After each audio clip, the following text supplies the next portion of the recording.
Good morning my dear students. Today's topic is bus की यात्रा। बच्चों, हम चैप्टर 3 बस की यात्रा पढ़ रहे थे, जिसमें हम 5 मित्रों की कहानी पढ़ रहे थे जिन्हें जबलपुर जाना था और जबलपुर जाने के लिए केवल एक बस का ही सहारा था और वह बस भी बिल्कुल टूटी फूटी थी। बस सचमुच चल पड़ी और हमें लगा कि यह गांधी जी के असहयोग, सविनय अवज्ञा आंदोलनों के वक्त अवश्य जवान रही होगी।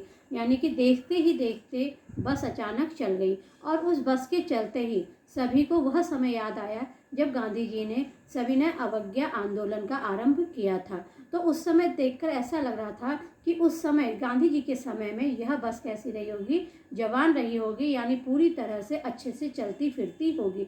उसे ट्रेनिंग मिल चुकी थी, हर हिस्सा दूसरे से असहयोग कर रहा था, यानी गाड़ी के जितने भी हिस्से से एक दूसरे से आपस में सहयोग कर रहे थे। पूरी बस सवज्ञा आंदोलन के दौर से गुजर रही थी। सीट का बॉडी से असहयोग चल रहा था, यानी कि बस का हर एक हिस्सा एक दूसरे के प्रति आंदोलन कर रहा था। कोई किसी को सहयोग कर रहा था तो कोई किसी को सहयोग कर रहा था।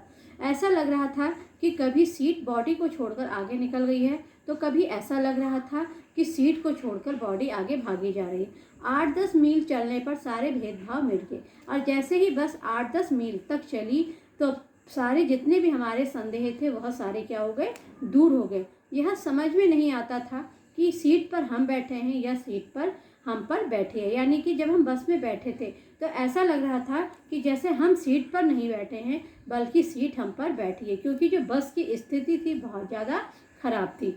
एकाएक बस रुक गई। अब 8-10 मील चलने के बाद अचानक बस क्या हो गई, रुक गई और पता चला कि पेट्रोल की टंकी में क्या हो गया था, छेद हो गया था। यानी बस के रुकने का कारण क्या था कि जो उसकी पेट्रोल की टंकी थी उसमें क्या हो गया था, छेद हो गया था। ड्राइवर ने बाल्टी में पेट्रोल निकालकर उसे बगल में रखा और नली डालकर इंजन से भेजने लगा। अब ड्राइवर ने क्या करा, उसका पेट्रोल निकाला और नली की सहायता से, यानी एक छोटे से पतले से पाइप की सहायता से उस पेट्रोल को उसमें डालने की कोशिश कर रहा था और उम्मीद कर रहा था कि थोड़ी देर बाद बस कंपनी के हिस्सेदार इंजन को निकालकर गोद में रख लेंगे। यानी पांचों मित्र यह कल्पना कर रहे थे कि थोड़ी देर में ऐसा होगा कि जो बस कंपनी का हिस्सेदार है, यानी जिसकी यह बस है, वह इसके इंजन को निकालकर क्या कर लेगा, अपने गोद में रख लेगा और उस नली से पेट्रोल पिलाएगा। यानी उस समय ऐसा एहसास हो रहा था कि जिस तरह माँ अपने बच्चे को गोद में बैठाकर दूध पिलाती है, सेम उसी तरह यह बस कंपनी का हिस्सेदार भी इसके इंजन को अपने गोद में रखकर इसे क्या पिलाएगा, पेट्रोल पिलाएगा।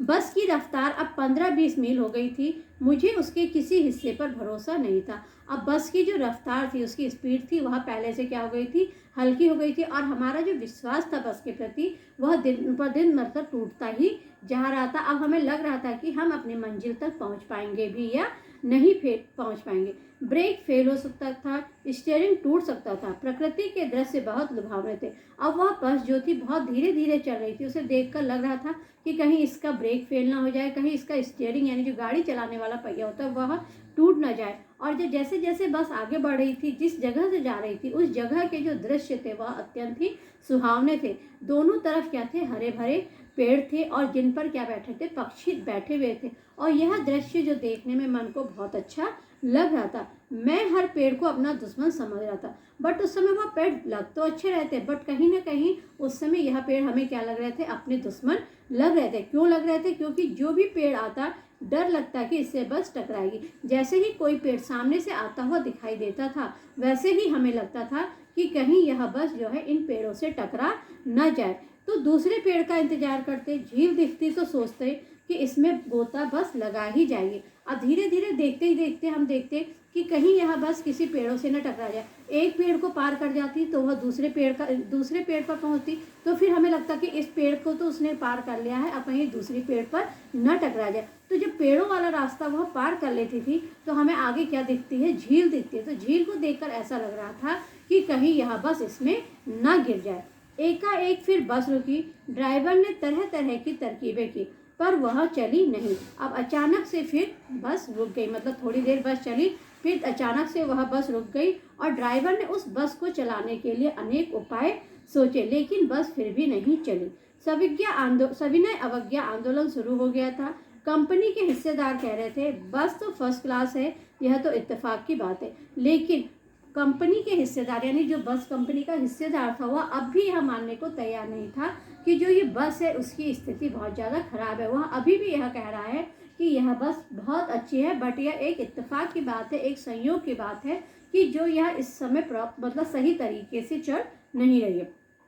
क्षीण चांदनी में वृक्षों की छाया के नीचे वह बस बड़ी दयनीय लग रही थी। लगता है जैसे कोई वृद्धा थक कर बैठ गई हो।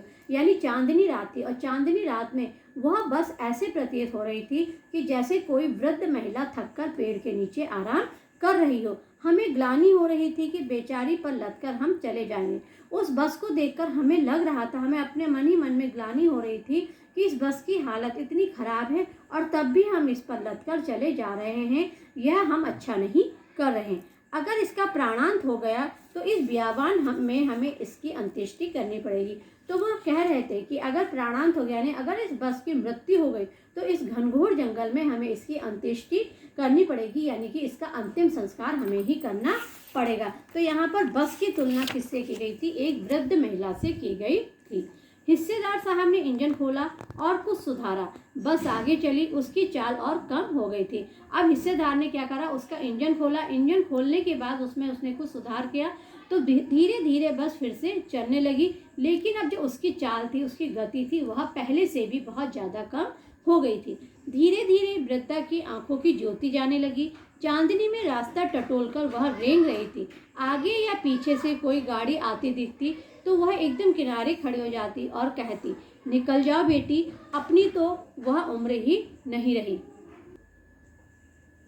धीरे धीरे वृद्धा की आंखों की ज्योति जाने लगी। जिस तरह वृद्धावस्था में वृद्ध इंसान की आंखों की ज्योति जो है कम हो जाती है, उसकी रोशनी कम हो जाती है, उसी तरह इस समय यही हालत इस बस की भी हो रही थी। चांदनी रात में वह रास्ता टटोल कर यानी रास्ता ढूंढते हुए ही इशारों के उससे आगे बढ़ रही थी। आगे या पीछे अगर उसे कोई गाड़ी आती हुई दिख जाती थी तो वह कहती थी कि वह उस गाड़ी को पहले आगे जाने देती थी और कहती थी कि अब हमारे दिन चले गए, यानी कि अब मैं वृद्ध हो चुकी हूँ, अब तुम आगे निकल जाओ, अब हमारे वह दिन नहीं रहे। एक पुलिया के ऊपर पहुँचते ही थे कि एक टायर फिस करके बैठ गया और जैसे ही वह थोड़ा सा आगे बढ़े तो सामने देखा एक पुलिया थी और पुलिया के ऊपर जैसे ही पहुँचे तो बस का एक टायर क्या हो गया था? पंचर हो गया था, यानी उसकी हवा निकल चुकी थी। वह बहुत जोर से हिलकर थम गई और बस जो है बड़ी तेजी से हिली और वहीं पर रुक गई। अगर स्पीड में होती तो उछलकर नाले में गिर जाती, बट उस समय अच्छी बात यह थी कि बस की जो स्पीड थी, उसकी जो गति थी, बहुत धीमी थी, इसलिए वह रुक गई। अगर वह उस समय तेज गति में होती तो वह बस जरूर नाले पे जाकर गिर जाती। मैंने उस कंपनी के हिस्सेदार की तरफ पहली बार श्रद्धा भाव से देखा, यानी कि जो वो मित्र थे, उन मित्रों के मन में जो बस कंपनी का हिस्सेदार था उसके लिए क्या भावना पैदा हुई? श्रद्धा की भावना पैदा हुई। वह टायरों की हालत जानते थे, फिर भी जान हथेली पर लेकर इसी बस में सफर कर रहे थे। अब उन मित्रों के मन में उसके प्रति श्रद्धा की भावना क्यों उत्पन्न हुई? क्योंकि जो बस कंपनी के जो हिस्सेदार थे वह अच्छी तरह जानते थे कि इस बस की हालत क्या है। यह बस कभी भी कहीं भी धोखा दे सकती है। इस बस पर मतलब सवारी करना क्या है? खतरे से खाली नहीं है। लेकिन फिर भी वह स्वयं भी उसी बस में सफर कर रहे थे। उस सर की ऐसी भावना दुर्लभ है। ऐसी भावना जो है किसी किसी इंसान में ही देखने को मिलती है। सोचा, इस आदमी के साहस और बलिदान की भावना का सही उपयोग नहीं हो रहा है। उनको देखकर ऐसा लग रहा था कि जो यह बस कंपनी का जो हिस्सेदार है, जिसकी यह बस है, यह बहुत हिम्मती और साहसी है, बट इसकी हिम्मत और साहस का सही उपयोग नहीं हो रहा है। सोचा, इस आदमी के साहस और बलिदान का सही उपयोग नहीं हो रहा है, इसे तो किसी क्रांतिकारी आंदोलन का नेता होना चाहिए। इसे इस बस कंपनी का हिस्सेदार नहीं होना चाहिए था, बल्कि किसी क्रांतिकारी आंदोलन का क्या होना चाहिए था? नेता होना चाहिए था। अगर बस नाले में गिर पड़ती तो हम सब मर जाते, तो देवता बाहें पसारे उसका इंतजार करते कहते, वह महान आदमी आ रहा है जिसने एक टायर के लिए प्राण दे दी। मर गया पर टायर नहीं बदला। अब वह सोच रहे थे कि पांचों मित्र यदि इत्तेफाक से यह बस नाले पर गिर जाती तो सभी यह कहते कि इस आदमी को पता था कि इस बस की हालत क्या है, इसके टायर की स्थिति क्या है, लेकिन फिर भी यह इसमें क्या कर रहा है? सफ़र कर रहा है। और लोग यही कहते कि यह एक महान इंसान है जिसने एक टायर के लिए अपने प्राणों का बलिदान दे दिया, लेकिन फिर भी इसने टायर नहीं बदला। दूसरा घिसा टायर लगाकर बस फिर चली। अब हमने वक्त पर पन्ना पहुंचने की उम्मीद छोड़ दी।